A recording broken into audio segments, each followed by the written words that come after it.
Mathew Culbertson here. Satsu 5. And so I believe, Austin, as of yesterday, we would have been regularly sparring essentially on a weekly basis for a full year now. Yeah. And not all that's with aluminum. It took us a little bit to accumulate some aluminum blades, but first off, we got to thank Lynn Thompson providing the protective equipment, especially the mask and the hockey gloves. And we got to thank Bobby Raines for sending those aluminum buoys. We've been able to do some things with that we could just never imagine before. I made all the aluminum trainers, but it's been an incredible year. And we just got back from Blade Show. It's been, I think, 2 weeks or so. Last week was Father's Day, so we didn't spar then. I'm a little sick right now. Me too. But I don't feel that bad. And the thing is, you know, sometimes when it's required of you, you might not feel the best. And I say as long as I'm healthy and I can breathe, I don't mind sparring like this. And I was really excited about sparring too. So me and Austin, we did a little bit something differently today. This is from Lee Fist Martial Arts. And we decided to go 3-minute round, 1 minute rest, then another 3-minute round. And I gotta say, it's been really intense. Go ahead and comment on that, Austin. Yeah. By the way, I just want to specify that Mathew made the training photos. Bobby Raines made the buoy. He made the buoys, yeah.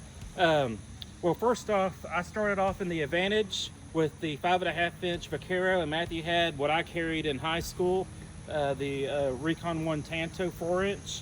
And we wanted to, you know, have advantage, disadvantage for both of us.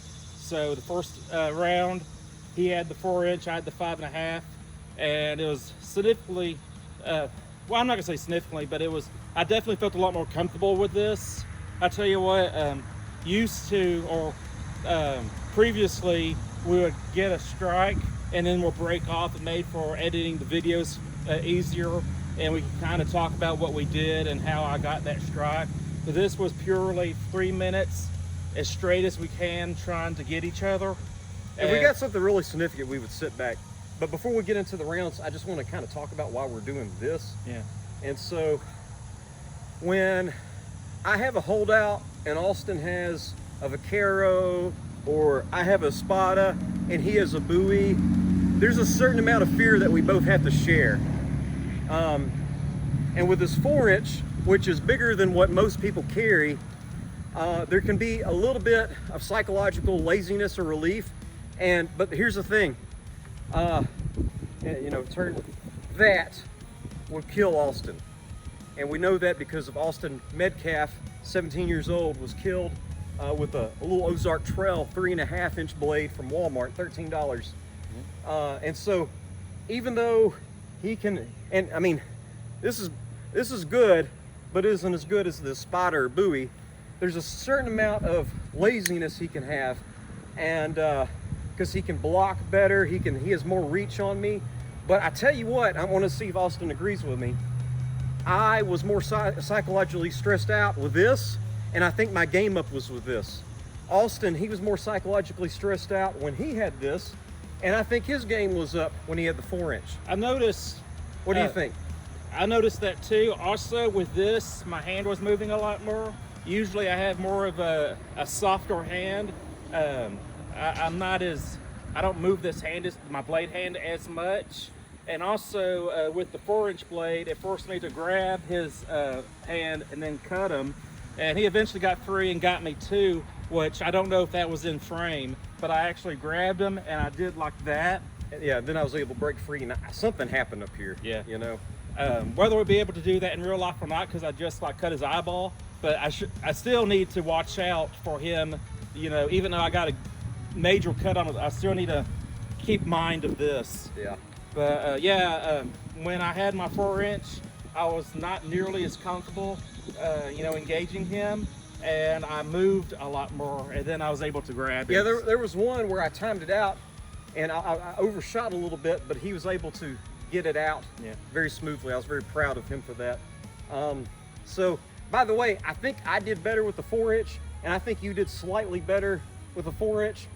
But in no way are we endorsing that you carry a 4-inch because you're going to have to fight harder. This is just a psychological trick that we're experiencing because of the stress of having to fight with 4-inch blade. Plus, one time, I can't remember what trainer he had, if it was a buoy or a Spada, but I kind of tried the Libre thing, and I was able to bypass him and get back control, but man, that was stressful, and it's not a situation I would want to be in. I noticed when I had this, I was able to get a lot more debilitating cuts to your forearm and hand. Yeah, and then when I had this, I'd hit you with my fist a lot more, or it would be an insignificant cut. Yeah, he got me on the bicep with that, but this is just plain, there's nothing really protecting me here. And so, yes, it probably would have cut, but I don't think it would have been very explosive. I know that's subjective, but because you think with aluminum, it would just like bam, you know, like really, I would be able to feel it.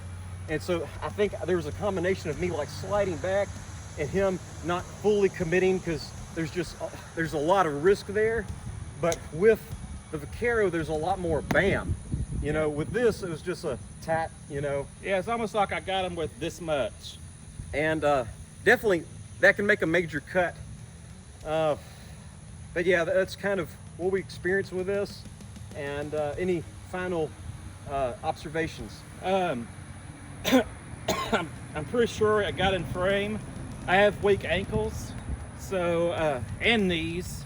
And there was one time where I fell down, and I fell down on my butt, and like the game was still on. We're still in a 3-minute phase. Mathew probably paused for a second because, you know, I'm his brother, but I had to fight my way up, which he might have been gentle with me just because, you know, we're brothers. Yeah, but I think there's a little something I got on your hand, nothing major significant, because I know even when that happens, there's a lot of stress on me, and I don't want to hurt you, but then again, I also know that you're on red alert if you're on the ground. There's certain things in the legs I could probably get, but but the game was still on. Yeah, we didn't completely stop. So anyways, thank you for watching and have a wonderful day.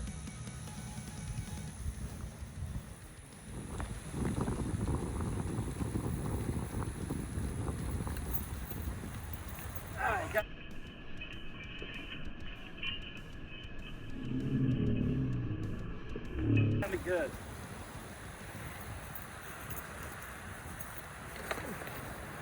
I think that might have cut you. I think we neutral. Yeah, yours wasn't too bad. This could have got a slash, but it wasn't very impactful. I think you got me.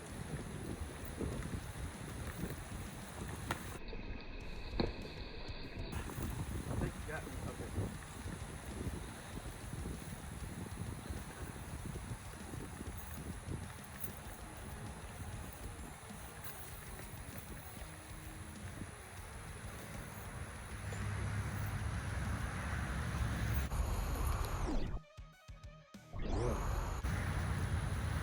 I think that was a good cut. Oh, I feel my eyes. Oh, it got me.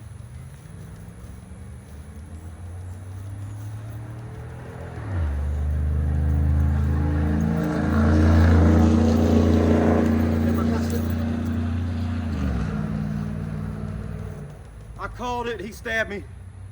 He cut me, yeah, I called it, then he stabbed me. Ah, nice. Ooh, that hurt.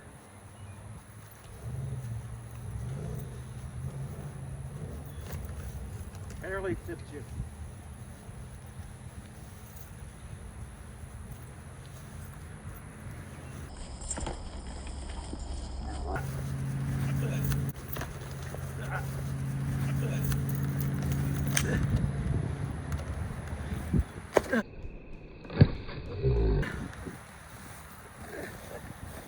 What's up, 7 weak ankles?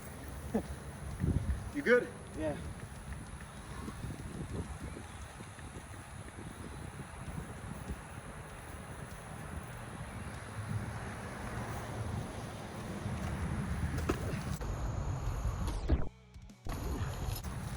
Punch.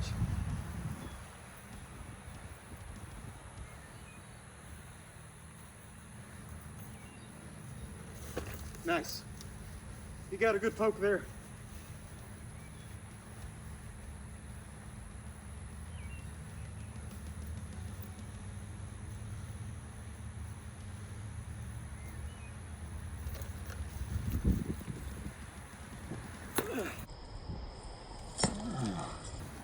That was a good one. This is rough. Yeah.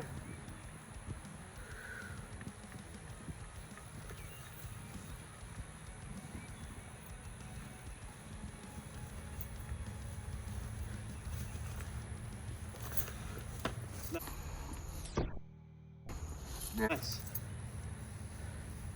Got your bicep? Forearm.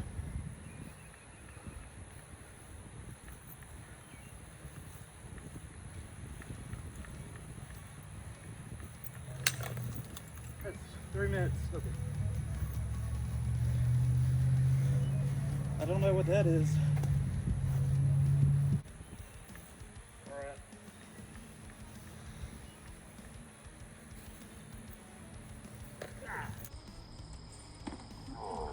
Got it.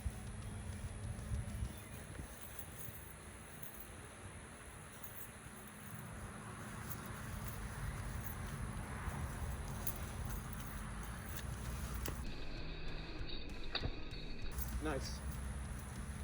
You can tell if that was blade or punch. This blade. Okay.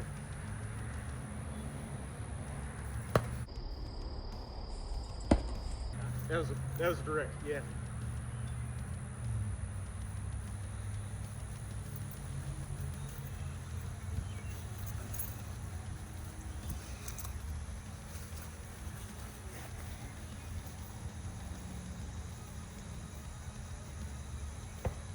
That was a punch, I think. Yeah, punch.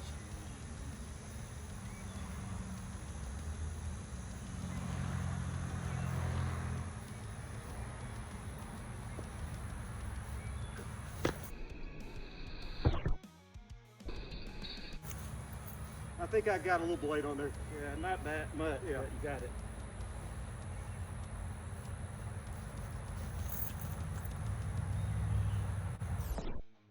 Oh, nice poke. That was a good poke by Austin. Very good poke.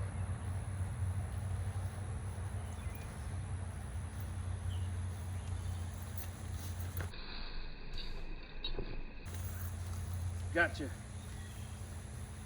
It was on skin and it would have cut me, but it wasn't the most powerful cut.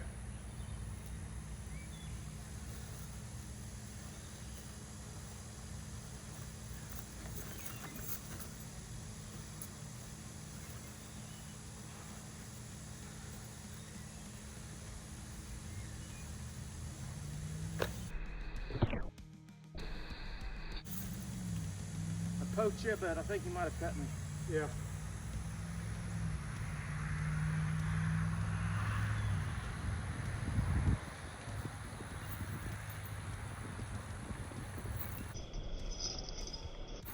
Nice.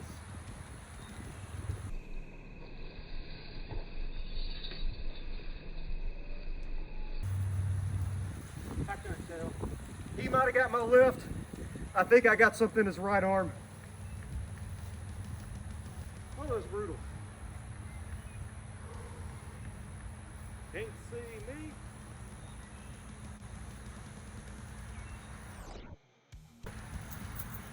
Got the poke.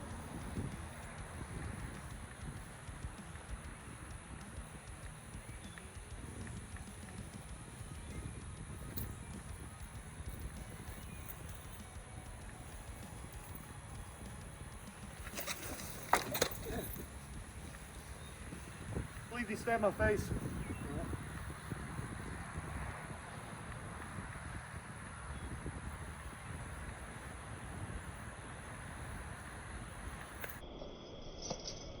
You barely nicked me.